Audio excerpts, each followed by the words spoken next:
नमस्कार। ग्रहों की गोचर स्थिति पर रेगुलर वीडियो पाने के लिए साप्ताहिक राशिफल, मासिक राशिफल, त्रैमासिक राशिफल और ग्रहों के बाकी गोचर पर भी रेगुलर अपडेट्स पाने के लिए जिसके हिसाब से आप अपने जीवन में थोड़ी गाइडेंस प्राप्त कर सके, इसके लिए मेरे चैनल को अवश्य सब्सक्राइब करें। जिन लोगों ने सब्सक्राइब कर रखा है वो ऑल ये जो नोटिफिकेशन सेटिंग होती है इसको क्लिक करें, क्योंकि कभी कभी कुछ लोग बोलते हैं उनको नोटिफिकेशन नहीं मिलती। आशा करता हूं चैनल को सब्सक्राइब करेंगे और रेगुलर वीडियोस अवश्य आप देखेंगे। नमस्कार। ओम गणेशाय नमः। ओम नमः शिवाय। मैं निखिल ज्योतिष आचार्य आप सभी का मेरे चैनल पर पुनः स्वागत करता हूं। आशा करता हूं कि आप सभी स्वस्थ होंगे। महादेव की कृपा आप सभी पर सदैव बनी रहे। ये वीडियो मिथुन यानी कि जमिनाई के लिए बहुत विशेष है, क्योंकि वीडियो है 8 जून से 14 जून 2026 के साप्ताहिक राशिफल के बारे में। कैसा रहेगा आने वाला सप्ताह मिथुन के लिए। नए दर्शकों के लिए बता दूं कि जो मेरा साप्ताहिक राशिफल होता है वो प्रमुखतः चंद्रमा और उनकी गति पर आधारित होता है। चंद्रमा एक बहुत ही विशेष ग्रह है, चंद्रमा की विशेषताएं बहुत हैं, लेकिन जब हम साप्ताहिक राशिफल की बात कर रहे हैं तो पहला तो उनकी तेज गति, फिर उनका मन का कारक होना, और फिर उनकी एक क्वालिटी की जिस भी भाव राशि ग्रह आदि के साथ संबंध संपर्क साधते हैं अपने गोचर में, उनको बहुत ही एक्टिवेट कर देते हैं। इन सभी कारणों से चंद्रमा का जो गोचर होता है वो बहुत विशेष होता है। चंद्रमा के गोचर के कारण हमारे मन मस्तिष्क, विचार, स्वभाव, सोचने के तौर तरीके, दृष्टिकोण, हर चीज पर डायरेक्ट इम्पैक्ट पड़ता है। इसको समझने के लिए साप्ताहिक राशिफल बहुत विशेष होता है। इस अंधकारमय जीवन में ज्योतिष एक मात्र विद्या है जो हमें थोड़ा सा सहारा देती है, गाइड करती है। भले ही राशिफल बहुत ही सामान्य आधार पर दिए जाए, लेकिन एक जनरल गाइडेंस के लिए बहुत उपयोगी होते हैं। यदि आपकी लग्न राशि या चंद्र राशि बुध है, मिथुन है, जमिनाई है, दोनों ही गाइडेंस के इस राशिफल को देख सकते हैं। जहां से सूट और लेट ज्यादा करता है वहां से देखिए। व्यक्तिगत तौर पे मेरा मानना है लग्न से देखेंगे तो अच्छा, इनकेस नहीं पता है तो चंद्र राशि से भी इसको देख सकते हैं। शुरू करते हैं इस अत्यंत महत्वपूर्ण राशिफल का। वीडियो के अंत में या कहिए जब गोचर पूरा कवर कर लूंगा चंद्रमा का, तो हफ्ते के कुछ शुभ अंक, शुभ रंग और कुछ डूज एंड डॉन्ट्स भी बताऊंगा। शुरू करते हैं। चंद्रमा आपके 10वें घर में आ जाएंगे, लेकिन ये 8 जून को नहीं होगा, 9 जून को होगा। 8 जून को चंद्रमा कुंभ में रहेंगे, जो हम कवर कर चुके हैं, तो उसको हम दोबारा नहीं कवर करेंगे। 9 जून सुबह के 3 बजे, अर्ली मॉर्निंग 3 AM चंद्रमा आ जाएंगे यहाँ पे, और 11 जून 9 बजे सुबह के वहां तक 10वें घर में रहेंगे। 10वें घर के चंद्रमा अच्छा रिजल्ट देते हैं। चंद्रमा जो है वो आपके धन स्थान के स्वामी है और 10वें घर में बैठ रहे हैं। ये अपने आप में दोनों अर्थ त्रिकोण का एक्टिवेशन है, यानी कि बहुत प्रैक्टिकलिटी बढ़ेगी, काम बहुत आराम से बनेंगे। कार्य क्षेत्र हो या जीवन हो, उसमें धन का आगमन दिखता है। चंद्रमा धनेश है, शनि के साथ बैठे हैं जो लक्ष्मी स्थान के स्वामी हैं, तो ये लक्ष्मी आगमन का योग है। शनि अष्टमेश है, चंद्रमा धनेश है, यानी कि अचानक से धन प्राप्ति का योग भी बनता है। और जब 10वें घर में शनि को चंद्रमा ज्वाइन करते हैं तो कार्य क्षेत्र में कुछ नई रिस्पॉन्सिबिलिटीज या जीवन में कुछ नई रिस्पॉन्सिबिलिटीज भी आ सकती हैं। यहां पर गुरु का प्रभाव भी है शनि पर और चंद्रमा पर, और गुरु जो है वो आपके बाधकेश है, पर उसके साथ ही सप्तमेश भी है और चतुर्थेश भी, दशमेश भी है।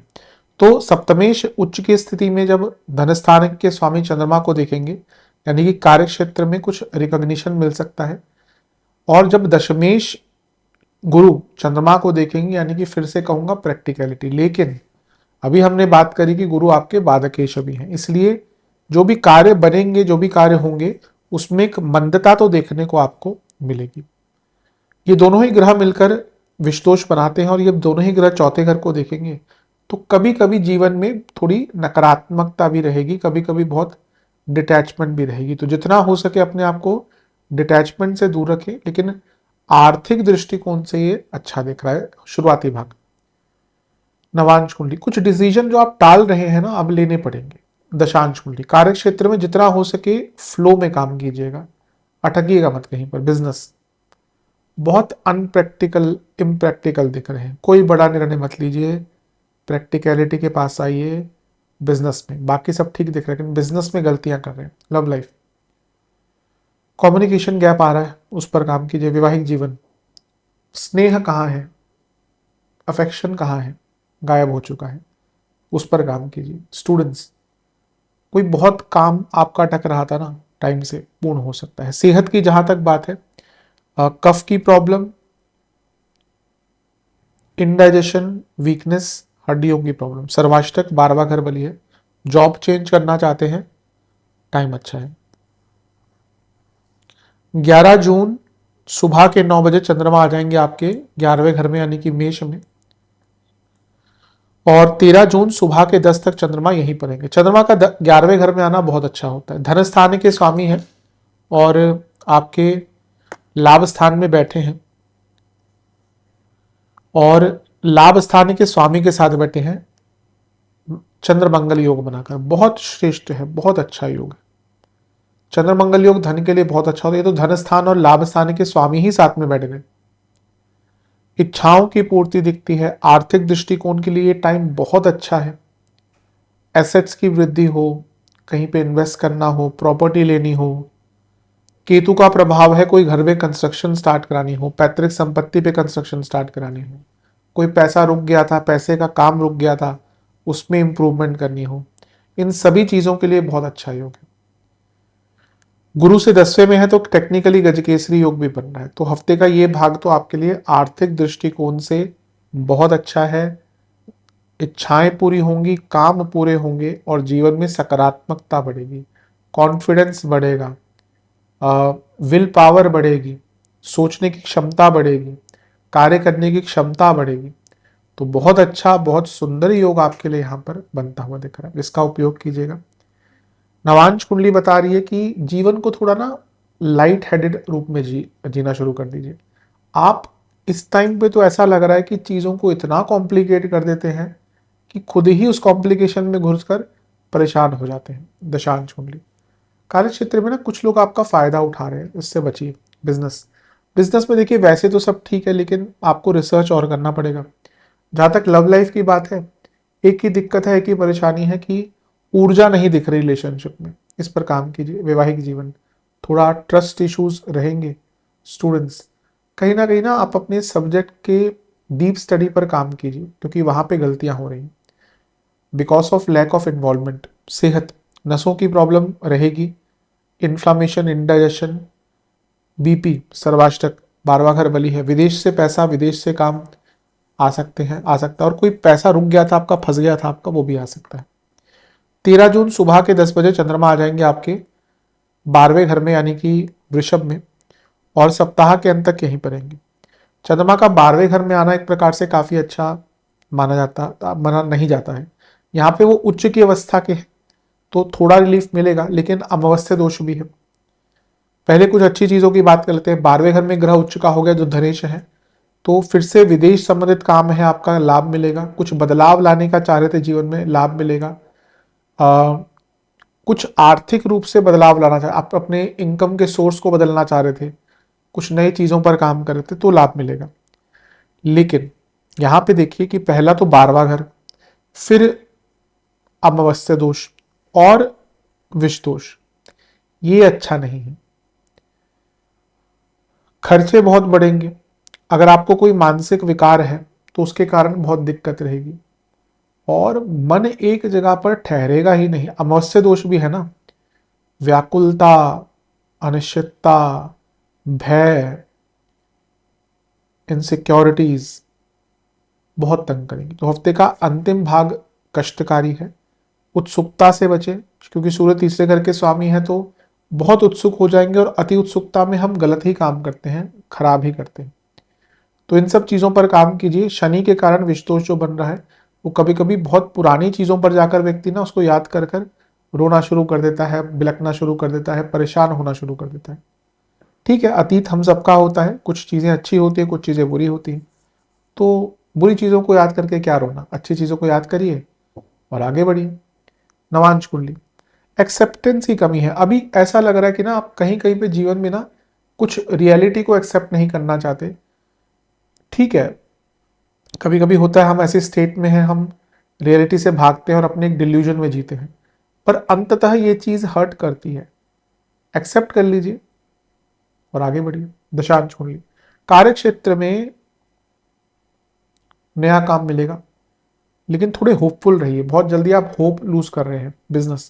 बिजनेस में ना सपोर्ट ढूंढिए। अगर आपके पार्टनर्स हैं और वो इन्वॉल्वमेंट नहीं दिखा रहे तो उनको बोलिए कि भैया आपका भी बिजनेस है, क्योंकि ऐसा दिख रहा है बहुत कार्यभार आपके ऊपर ही आ चुका है। और अगर नहीं भी है पार्टनर तो आपके जो एम्प्लॉयज़ हैं तो उनके उनको भी थोड़ा सा वर्क डिस्ट्रीब्यूट कीजिए। लव लाइफ, अगर आप दोनों के बीच में कोई प्रॉब्लम चल रही है तो दूसरों से मदद मांगिए। दोस्त हैं, आजकल काउंसलर्स भी होते हैं। वैवाहिक जीवन, निंदा मत कीजिए, थोड़ा ग्रेटिट्यूड रखिए, थोड़ा ग्रेसफुल वाणी रखिए। स्टूडेंट्स, आप अगर हफ्ते के अंतिम भाग में कोई एग्जाम नहीं है तो एक ब्रेक ले लीजिए। कभी कभी एक ब्रेक की आवश्यकता होती है, ऐसा ही दिख रहा है। सेहत की जहां तक बात है, स्लीप डिसऑर्डर्स, हड्डियों की प्रॉब्लम, गले के रोग, नेत्र विकार। सर्वाष्टक में आपका 12वां घर ही बली है। खर्चे बहुत रहेंगे पूरे हफ्ते अंतिम भाग में। कुछ विशेष प्रेडिक्शंस इस हफ्ते की, डूज एंड डॉट्स। विश्वास करिए अपने ऊपर, क्योंकि ये ऐसा लग रहा है बार बार कि ना आप अपने ऊपर विश्वास खो बैठते हैं।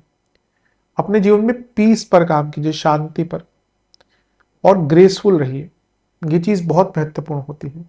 अभी मैंने एक्सेप्टेंस की बात करी थी, ये मैं आपके जीवन में हर एरिया में कहूंगा। एक्सेप्टेंस ले आइए, उसी से जीवन बढ़ेगा। कभी कभी हमें किसी एक चीज पर पड़े रहते हैं, किसी एक व्यक्ति पर पड़े रहते हैं कि हाँ ये मिल जाए, वो मिल जाए तो जीवन अच्छा हो जाएगा। ऐसा नहीं होता, कभी नहीं होता। कोई एक व्यक्ति अगर आपके जीवन को प्रसन्न कर सकता है तो आप ही कहीं ना कहीं मूर्खता की पराकाष्ठता अपने जीवन में ला रहे हैं। नहीं होता, वो आपको लग रहा है क्योंकि वो आपका डिजायर है, यही तो माया है। आप कभी देखिए अपने जीवन में, आपको कोई बहुत इच्छित चीज मिल भी जाए ना, उसका मोह कुछ दिन रहता है। अगर आपने को कभी जीवन में अपने कोई बहुत बड़ी गाड़ी चाहिए होगी, आपने ले भी ली होगी ना, पहले 1-2 महीने तो बहुत चलाएंगे, खुद ही धोएंगे या धुलवाएंगे, केयर करेंगे। 6 महीने बाद, 1 साल बाद, 2 साल बाद धूल पड़ी कहीं पे रखी होगी। ये जीवन की सत्यता है कि कोई हमें प्रसन्न नहीं कर सकता सिवाय हमारे। इसीलिए थोड़ा अपने ऊपर विश्वास और अपने से प्यार करना शुरू कर दीजिए। ये हफ्ते कुछ नई शुरुआत करने के अवसर मिलेंगे। मैं ये नहीं कह रहा एकदम सब कुछ हो ही जाएगा, लेकिन अवसर मिलेंगे। शुभ रंग है आपके हरा और नीला, ग्रीन एंड ब्लू। शुभ अंक है आपके 2 और 5। उपाय के स्वरूप में गणपति जी को सिंदूर अर्पण करें, एक मीठा पान अर्पण करें, लड्डुओं का भोग लगाएं, एक घी का दिया अर्पण करके हो सके तो गंगा जल से अभिषेक करें, और ओम गजाननाय नमः मंत्र का 21 बार जाप करें। आशा करता हूँ वीडियो काम आएगा। चैनल पर नए सब्सक्राइब कीजिए, वीडियो को लाइक कीजिए। मिलता हूँ अगली वीडियो में, तब तक के लिए ओम नमः शिवाय।